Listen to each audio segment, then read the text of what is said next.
Opa! E aí, galera, beleza? Vamos dar uma pausa nessa maratona de exercícios para resolver tudo lá do Enem, para abrir um parênteses aqui e falar de um tópico que eu vi que tinha gente com um pouco de dúvida. Não é exatamente um tópico que cai assim, um exercício sobre isso no Enem, né? Não tem, muito raro eles cobrarem alguma coisa disso, mas tem uma parte, você vai falar lá, pode ser que tenha alguma coisa sobre forma tridimensional do carbono, que tem tudo a ver sobre hibridização de orbitais. Tem uns outros vestibulares que cobram bastante, então a gente vai dar uma olhadinha nisso aí e falar rapidinho também sobre indicadores de pH, tá? Bem tranquilinho. Para quem está vindo agora só para essa, meu nome é Luiz Eduardo Aleotti, vamos começar por aí, fazendo um remember, lembrando lá para trás sobre ligações químicas e orbitais atômicos. São duas coisas que a gente vai ter que lembrar para a gente falar dessa hibridização,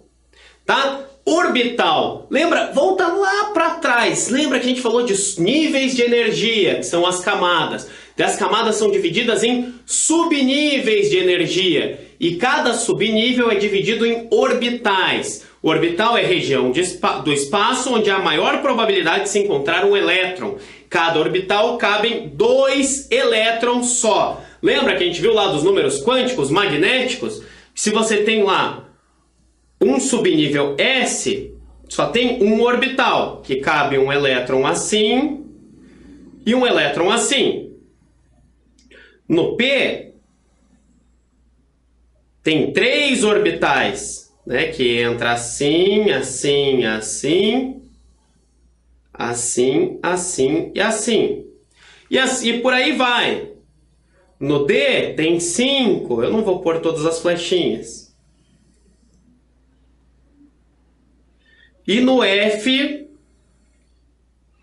tem 7. Hoje em dia sabe-se que existe G já também, e que provavelmente tem um outro, só que, né, a gente não tem elementos químicos com esse número de elétrons, então por isso que a gente não chega nisso aí, a gente vai ver lá na distribuição de Linus Pauling.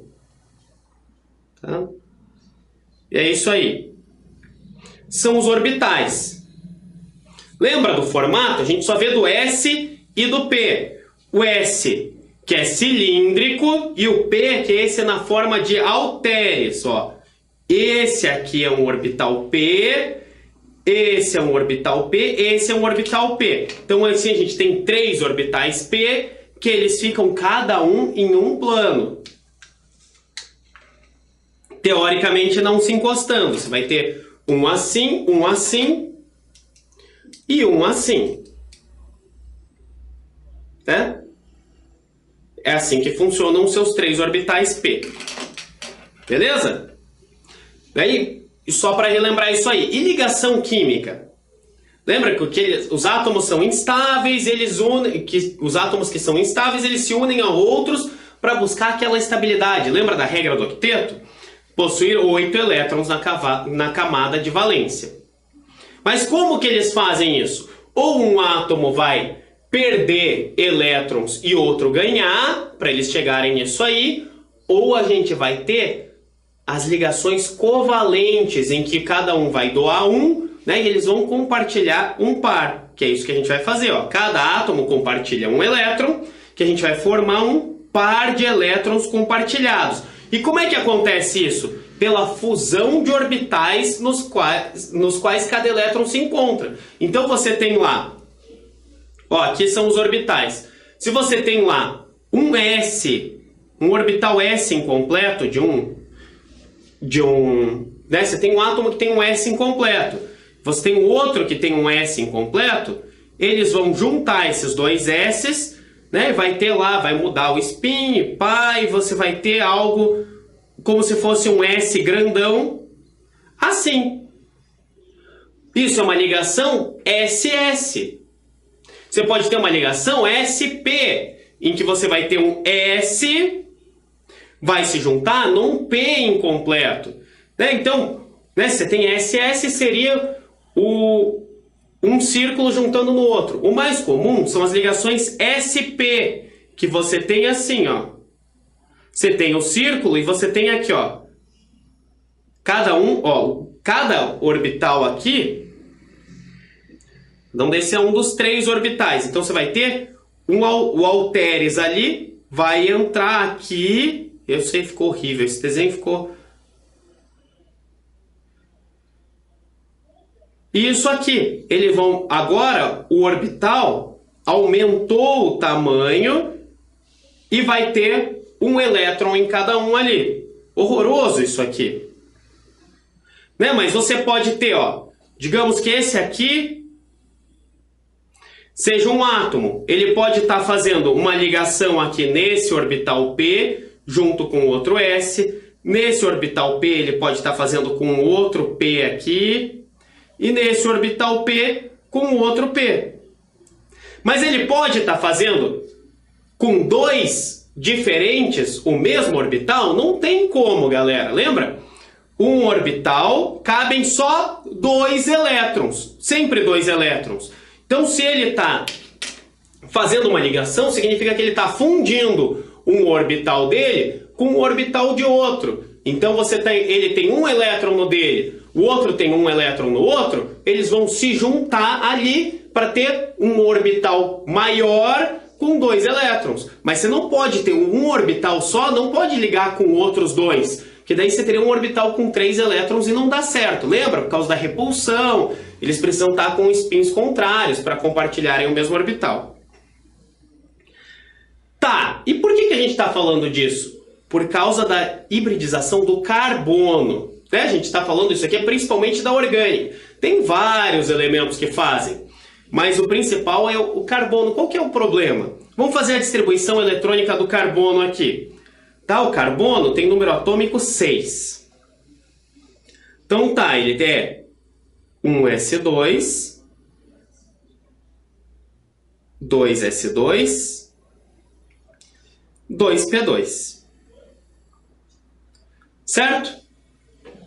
Até aí tudo bem. Ele tem 4 na última camada, ele vai fazer 4 ligações, etc. E é isso aí.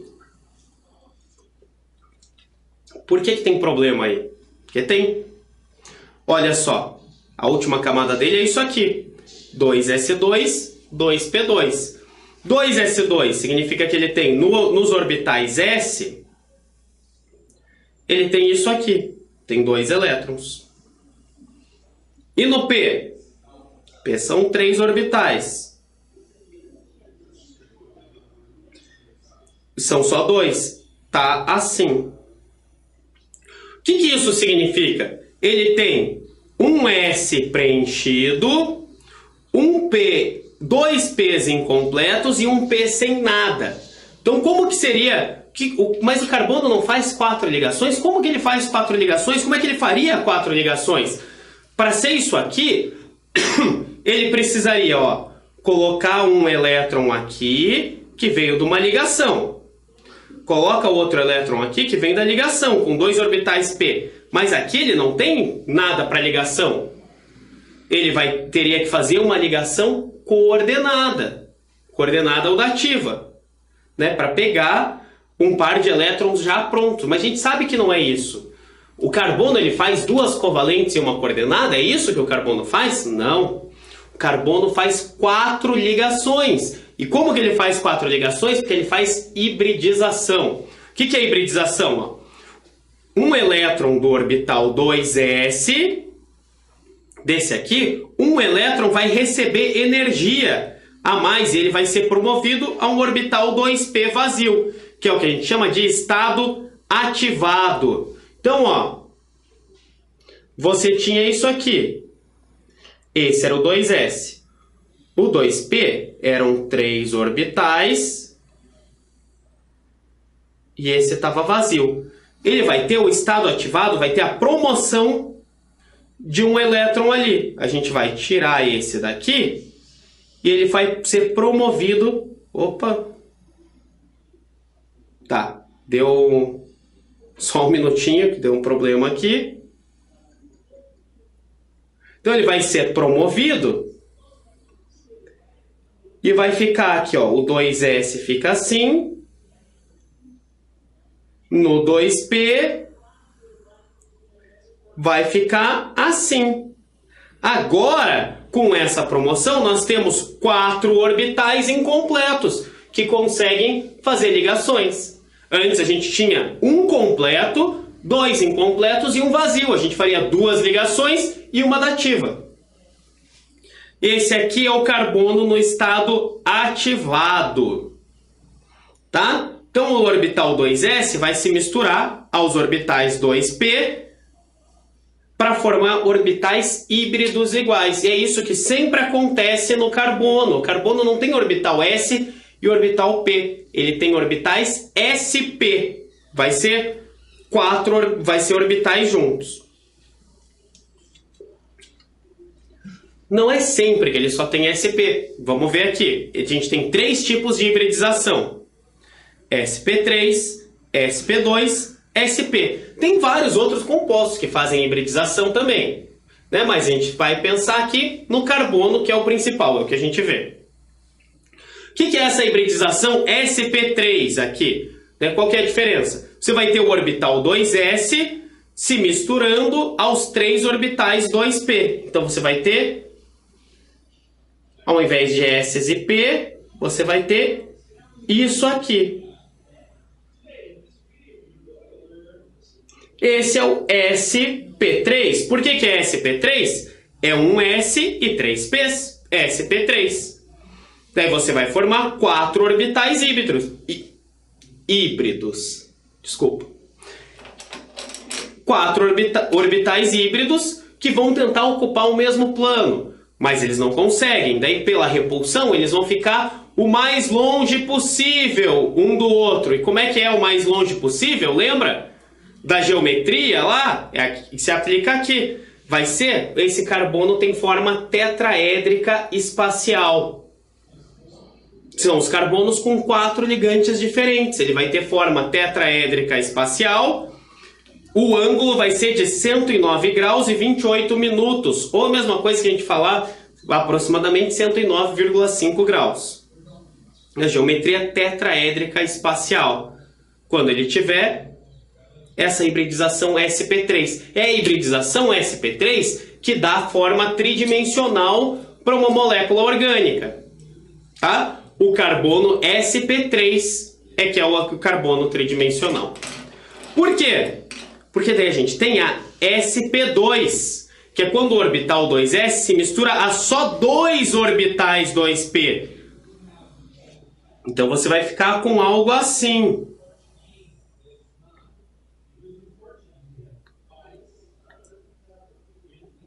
Isso aqui é o sp2, é um S e 2 P's. Mas por quê? Para onde que foi o outro P? Porque a gente vai lembrar das ligações π. Lembra quando tem ligação dupla? Lembra, ligação dupla lá, quando você está ligando orbital P de um no P do outro. Então, o P são 3 orbitais. Você tem 3 orbitais em planos diferentes, certo? Daí você vai ligar com outro negócio que também tá igualzinho, assim, também tem 3 orbitais. Daí você ligou aqui, ó, P no P, se fundiram aqui. E agora, esse aqui, imagina que esse também tem o P para frente e o P para cima. Como é que eu vou ligar? Eu vou torcer ele e estragar tudo? Não. Você vai ter aqui o outro P, vai ser uma ligação, por isso que a ligação dupla é mais fraca. É a ligação aqui em cima, eles fazem uma ligação por ressonância. E só o orbital P que faz a ligação por ressonância. Você não pode fazer com o orbital S nem com o orbital SP. Então, quando você tiver uma dupla ligação, você vai ter 3 orbitais sp2 e você vai ter um orbital P. Esse orbital P é que vai fazer a ligação π, que vai fazer a dupla ligação, vai fazer a ligação por ressonância, que é só orbital P que faz. Então, ele é sp2, os carbonos que tiverem uma dupla ligação nesse carbono vai ser sp2. Daí você vai ter repulsão entre os orbitais que estão juntos. Só que agora a gente só tem 3 orbitais juntos, né? O outro está em outro plano ali, por causa da ligação π, é uma ligação diferente. Esses 3 orbitais, a repulsão vai ser algo assim. vai fazer uma forma trigonal plana. A geometria dele é trigonal plana, porque ele vai formar ângulos de 120 graus. É o jeito mais espalhado que a gente consegue fazer quando a gente tem três coisas. A gente faz um ângulo de 120 graus. E agora é... Desculpa. Uma geometria trigonal plana. Não é tridimensional. Faltou ver a hibridização SP. Bom, já devem imaginar a diferença. Se SP3 é um S3Ps, SP2 é um S2Ps, SP é um S e um P só. Você vai ter o orbital 2S misturado a um dos orbitais 2P. Então você vai ter isso aqui. SP e vai ter 2Ps sozinhos também. Então você tem dois orbitais híbridos SP e vai ter dois orbitais 2P incompletos. Por que isso? Porque está acontecendo duas ligações π. E quando que ocorre duas ligações π por ressonância? São em carbonos insaturados que tenham ou duas duplas ou uma tripla. Você vai ter lá os três orbitais P, que não são assim, né? Que a gente já está falando de SP, mas assim, se tiver uma tripla, vai ser esse aqui ligado com esse, aqui vai estar fazendo por ressonância e aqui por ressonância. Se tiver duas duplas, vai ter esse ligado por esse e aqui com ressonância. E daí vai estar esse ligado, vai ter o S ligado com o outro lá, que vai ser um SP, e esse aqui fazendo uma ressonância. Beleza? Então, se a gente tem duas duplas ou uma tripla, agora a gente vai ter só dois elementos ligados, né? Tipo, só mais duas ligações. Então, ou a gente vai ter um carbono fazendo isso, aqui é o carbono central, né? O carbono central é fazendo uma tripla para um lado e uma simples para o outro, imagina o carbono aqui. Ou a gente vai ter isso aqui, um carbono no meio fazendo duas duplas para cada lado. Por causa a repulsão aqui é só entre os orbitais híbridos, SP, então a gente vai ter um ângulo de 180 graus e uma geometria linear. Beleza? É isso para ver sobre hibridização. Tem vários outros elementos que fazem, bem comum a do boro, é bem comentada, mas a gente vê principalmente para pensar no carbono e principalmente para pensar na forma.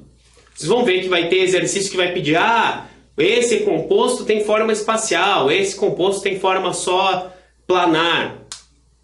Tá? Então, carbono sp3 é que tem forma tridimensional. sp2 e sp são formas planares. Então vamos falar rapidinho, que também cai aí, sobre indicadores de pH e os principais.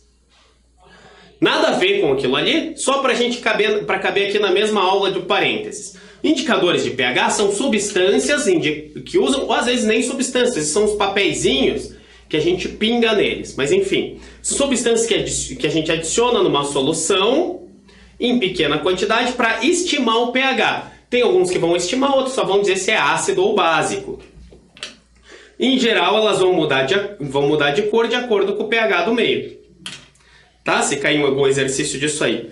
Os mais corretos são isso aqui, ó, indicador universal, que é isso aqui, ou o pH-metro, que você também pode encontrar escrito desse jeito. pH-metro.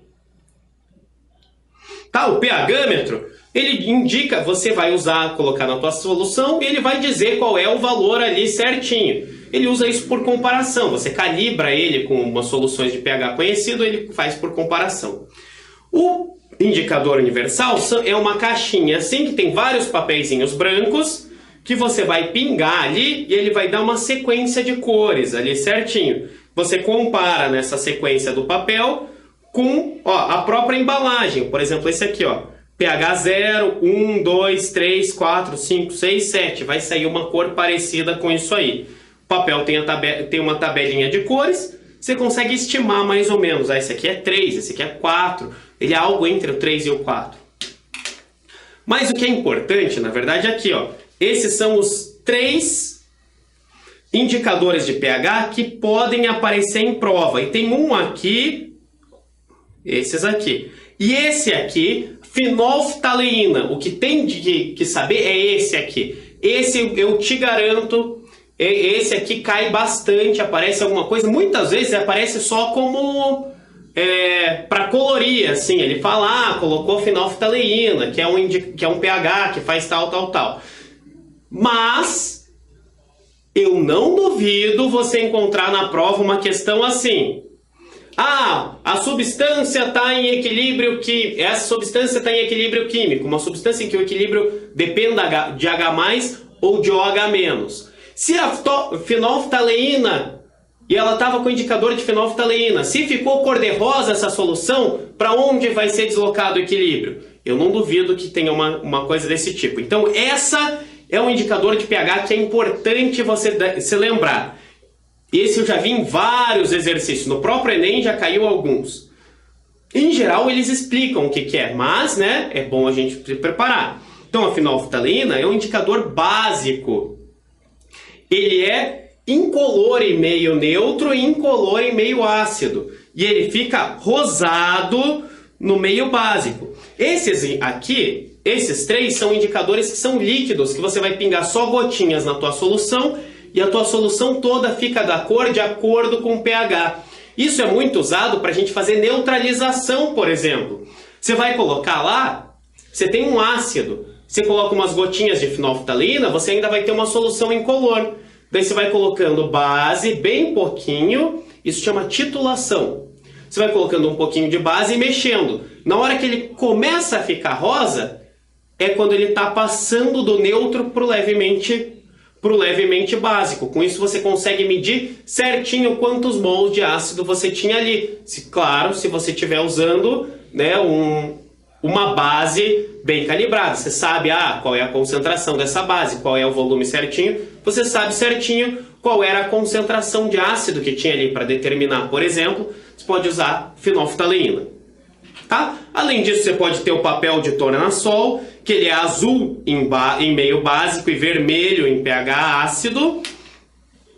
Esse aqui, em geral, você pode colocar ele vem em papelzinho, você pode colocar na solução, ou você pode, o mais comum é pingar a solução no papel. E aí isso é engraçado. Se você pinga a solução, se o papel é azul, é um papel que é para estar básico. Se você pinga ácido, ele vai virar vermelho. Se você pinga base, ele vai continuar azul. Se você pegar um papel vermelho e você pinga ácido, ele continua vermelho. Se você pinga base, ele vai virar azul. Tá? Então, o papel é azul ou vermelho e ele vai ou manter a cor, se você está jogando a cor que seja igual, ali azul base, vermelho ácido. Se você está jogando o contrário, ele vai mudar de cor. E por último, esses dois aqui eu não acho que você precisa decorar certinho isso aí não. É mais por curiosidade mesmo. E por último, o alaranjado de metila, que também é conhecido como metil orange. Ninguém fala orange não nesse caso aqui, fala um metil orange mesmo. Tá? Que ele é um líquidozinho que ele fica amarelo no pH básico e ele fica vermelho em pH ácido. Tá? Não precisa saber qual é a reação e por que isso ocorre e tal. É só para ter uma ideia, porque pode aparecer em questões aí, indicadores de pH. Beleza, galera? Então, só uma aula parênteses aqui, antes da gente ir lá correr para terminar toda essa parte de exercícios, beleza? Tá acabando, eu sei, mas você tem que continuar estudando, tem que continuar dando duro, que é assim que você vai conseguir chegar no objetivo, beleza? Então é isso aí, galera. Valeu pela atenção e até a próxima. Fui!